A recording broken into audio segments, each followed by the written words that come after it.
Hello, my name is Alyssa Lucadamo, and this presentation is a continuation of my digital evidence portfolio for Wilmington University's Gifted and Talented Practicum course.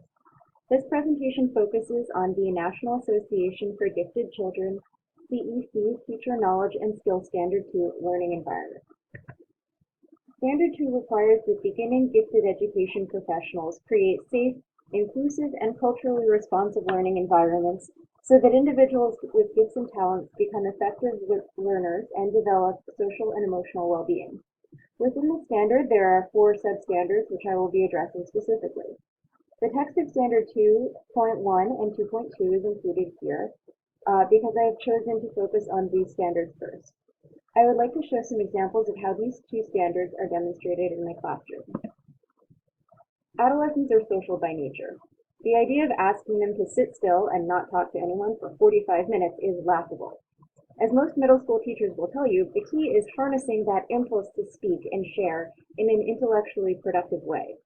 The Common Core State Standards recognize the importance of providing students with varied opportunities for discussion, as Speaking and Listening Standard 8.1 attempts. These charts display the classroom discussion procedures each class section developed. The students in each class came to a consensus on the rules they felt should apply to their collaborative conversations. Although each class phrased the rules a bit differently, they all included the ideas of listening while others are speaking, trying to include everyone in the conversation, and treating one another's ideas with respect.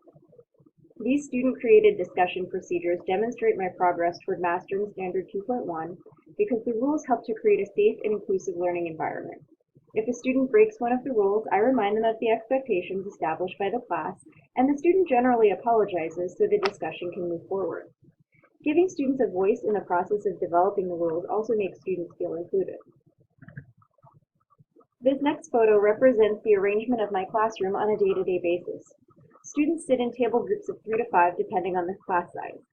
This arrangement lends itself nicely to small group conversations and instructional strategies such as think, pair, share. While reading a novel in class, for example, at the end of each chapter, I might have students stop to discuss what they have read. This conversation might include summarizing, making predictions, making connections, or posing questions about the text. Then table groups take turns sharing their ideas with the whole class. This photograph of my classroom demonstrates that I have at least partially mastered Standard 2.2 because I implement communication and instructional strategies that encourage my students to have academically rigorous discussions with their peers. In this photo, the classroom is arranged for a Socratic Circles discussion. The students who sit in the inner circle hold a collaborative discussion about the text under study.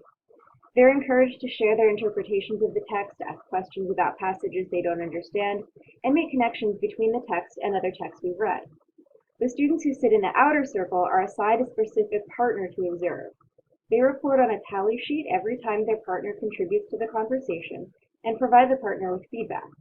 After a designated amount of time, students in the inner circle move to the outer circle and vice versa. This photograph of my classroom provides additional evidence that I have partially mastered Standard 2.2. By participating in a Socratic Circles discussion, students learn to adapt to a new environment that is student-led rather than teacher-led. Next, I'd like to discuss the last 2 components of Standard 2. The text of Standards 2.3 and 2.4 are included on this slide. Although all of my students speak English fluently, there are some cultural and linguistic differences in my classroom. The image on the right is the word wall in my classroom. When students encounter a new word through reading or conversation, we write it on a sticky note and stick it to the wall. Students can earn extra credit points on their writing assignments by correctly using words from the word wall. This instructional strategy encourages all students to develop their vocabularies. Students with large vocabularies feel validation from their peers when they see a word we've used in conversation up on the word wall. The word wall contributes to the safe, inclusive learning environment and also helps to keep the learning environment culturally responsive, which relates to both Standards 2.1 and 2.3. Some of the words included on the word wall are specific to certain cultures, such as matryoshka, the term for a Russian nesting doll. I just learned that one this year for the first time too. In the image on the left, you can see the grammar posters across one wall of my classroom. Grammar instruction is embedded in all of my lessons, and students leave my classroom with a solid understanding of how English works. This knowledge helps them to become more skillful writers and speakers, because they have a greater understanding of sentence formation and word choice. Finally, this last set of images addresses Standard 2.4. Within my classroom, students learn in a variety of ways. Although our school does not offer pull-out services for gifted and talented students, my classroom environment incorporates time for individual study, small group work, and whole class discussions. The image on the left displays a voice level chart I use as a classroom management strategy. When students begin a task, I typically let them know what voice volume I expect them to maintain. The voice volume chart helps students learn to adapt to different working configurations. For example, when students are taking a test, they're expected to remain at a level 0, but when they're working in small groups, they're expected to maintain a level 1 or 2. The next three images display the different instructional materials used to alter the learning environment in the classroom. The literature textbooks pictured on top represent the standard curriculum that applies to all 8th graders in the school.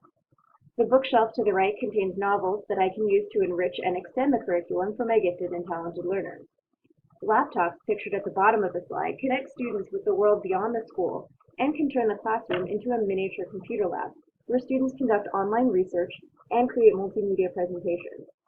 The use of each of these instructional materials changes the classroom environment subtly, and students learn to adapt to each.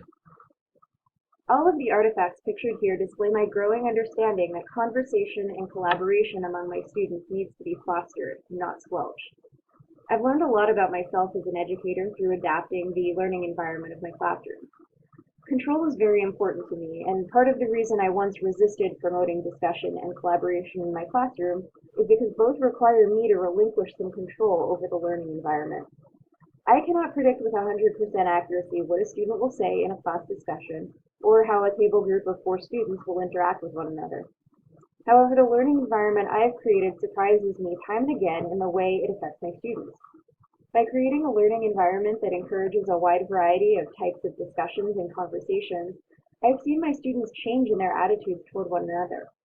In past years, when my learning environment incorporated less collaboration and fewer strategies that explicitly encouraged and taught skills for appropriate discussions, I observed that my students were competitive and often cruel to one another. Although teasing and drama still occur, I've noticed that this year's group of students is more willing to help one another, to listen to one another, and to offer encouragement to one another. I attribute this partly to the learning environment that I've created. My references are included in this last slide. Once again, I thank you for listening to my presentation.